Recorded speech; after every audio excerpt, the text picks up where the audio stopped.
Welcome to Ramana's Eduzone YouTube channel. ఇంకా ఈ ఛానల్ని ఎవరైనా సబ్స్క్రైబ్ చేయకపోతే దయచేసి సబ్స్క్రైబ్ చేసుకోగలరు.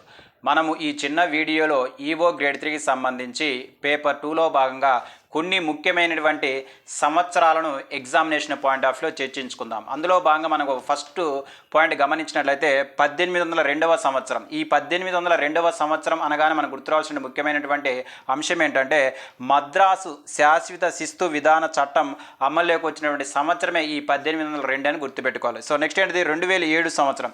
ఈ 2007 సంవత్సరం యొక్క ప్రాముఖ్యత ఏంటంటే కౌలుదారు నిబంధనలు మున్సిపాలిటీ మరియు మున్సిపల్ కార్పొరేషన్లో ఉన్న వ్యవసాయ భూములకు వర్తించవని సవరణ ఏ సంవత్సరంలో చేయబడిందంటే 2007 సంవత్సరంలో చేయబడినట్లుగా గుర్తుపెట్టుకోవాలి. నెక్స్ట్ ఏంటి మనకు 1951 ఏప్రిల్ 18. 1951 ఏప్రిల్ 18 అనగానే మనకు గుర్తురావాల్సినటువంటి ముఖ్యమైనటువంటి పాయింట్ ఏంటంటే ఆంధ్రప్రదేశ్లో భూదాన ఉద్యమం అమలైనటువంటి రోజు అండి. చాలా ఇంపార్టెంట్. భూదానం అంటే మనకు గుర్తురావాల్సినటువంటి సంవత్సరం అదేవిధంగా తేదీ ఏంటంటే 1951 ఏప్రిల్ 18 అని గుర్తుపెట్టుకోవాలి. నెక్స్ట్ ఏంటి మనకు 1950. ఈ 1950 అనే ఇయర్ చూడగానే మనకు గుర్తురావాల్సిన ముఖ్యమైన పాయింట్ ఏంటంటే ఆంధ్ర ప్రాంతంలో జమీందారుల చట్టం రద్దు చేసినటువంటి సంవత్సరమే 1950 అని గుర్తుపెట్టుకోవాలి. అంటే 1950లో మన ఆంధ్ర ప్రాంతంలో జమీందారుల చట్టం అంటే జమీందారీ చట్టాన్ని రద్దు చేసినటువంటి సంవత్సరంగా మనం చెప్పుకోవాలి. నెక్స్ట్ ఏంటి మనకు 1987 అండి. చాలా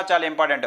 మనకు జస్టిస్ చల్లా కొండయ్య కమిషన్ సిఫారసు మేరకు ఆంధ్రప్రదేశ్ ధార్మిక మరియు మత సంస్థల మరియు ధర్మాదాయ చట్టం ఎప్పుడు తీసుకొచ్చారంటే మనకు 1987లో తీసుకొచ్చినట్లుగా గుర్తుపెట్టుకోవాలండి. ఇది ఎప్పుడు మనకు అమల్లోకి వచ్చిందంటే 1987 మే 28 అని గుర్తుపెట్టుకోవాలి. ఈ 2 సంవత్సరాలు మన ఎగ్జామినేషన్ పాయింట్ ఆఫ్ వ్యూలో గుర్తుపెట్టుకోవాలి. నెక్స్ట్ ఏంటి మనకి ఇక్కడ 1960 సంవత్సరం. ఈ 1960 సంవత్సరం యొక్క ప్రాముఖ్యత ఏంటంటే కేంద్ర ప్రభుత్వము సిపి రామస్వామి అయ్యర్ అధ్యక్షతన హిందూ మత దేవాలయ సంస్థలపై కమిషన్ ఎప్పుడు నియమించిందంటే మనకు 1960లో నియమించినట్లు గుర్తుపెట్టుకోవాలి. చాలా నెక్స్ట్ 1935 చట్టం. మనకు తెలుసు 1935 అనగానే మనకు గుర్తురావాల్సిన ముఖ్యమైన అంశం ఏంటంటే హిందూ మత దేవాదాయ బోర్డు ద్వారా హిందూ దేవాలయ పరిపాలన నిర్వహణకు అవకాశం ఇచ్చినటువంటి చట్టమే మనకు 1935లో వచ్చినటువంటి చట్టంగా మనం గుర్తుపెట్టుకోవాలి. నెక్స్ట్ ఏంటి మనకు 1863వ సంవత్సరం. ఈ 1863వ సంవత్సరం అనగానే మనకు గుర్తురావాల్సిన ముఖ్యమైన పాయింట్ ఏంటంటే బ్రిటిష్ వారి కాలంలో ఏ సంవత్సరంలో మత సంస్థలను రాజ్యం లేదా ప్రభుత్వ నియంత్రణ నుంచి వేరు చేస్తూ మత దేవాలయ చట్టాన్ని చేశారంటే మనకు 1863 అని గుర్తుపెట్టుకోవాలండి. నెక్స్ట్ మనకేంటిది 2007వ సంవత్సరం.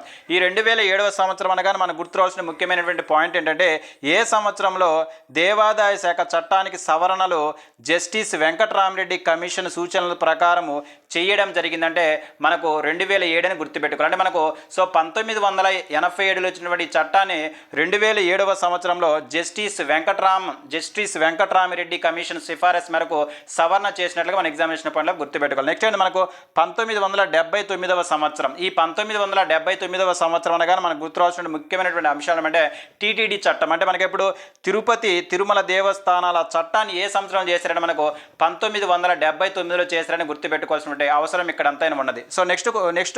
నెక్స్ట్ సంవత్సరం ఏంటి మనకు 1926 అండి. ఈ 1926 అనగానే మనకు గుర్తురావాల్సినటువంటి ముఖ్యమైనటువంటి పాయింట్ ఏంటంటే మద్రాస్ ప్రెసిడెన్సీలో ఏ సంవత్సరంలో మనకు హిందూ మత చట్టాన్ని రూపొందించారంటే మనకు 1926 అని గుర్తుపెట్టుకోవాలి. చాలా ఇంపార్టెంట్. నెక్స్ట్ ఏంటి మనకి ఇక్కడ నెక్స్ట్ ఒకసారి 1971. ఈ 1971 అనే సంవత్సరం చూడగానే మనకు గుర్తురావాల్సిన ముఖ్యమైన పాయింట్ అంటే Andhra Pradesh records of rights in lands act ఎప్పుడు తీసుకొచ్చారంటే మనకు 1971లో తీసుకొచ్చినట్లుగా మన ఎగ్జామినేషన్ పాయింట్లు గుర్తుపెట్టుకోవాలి. ఇవి మనకు ఈవో గ్రేడ్ 3కి సంబంధించి మనం గుర్తుపెట్టుకోవాల్సినటువంటి కొన్ని ముఖ్యమైనటువంటి సంవత్సరాలు.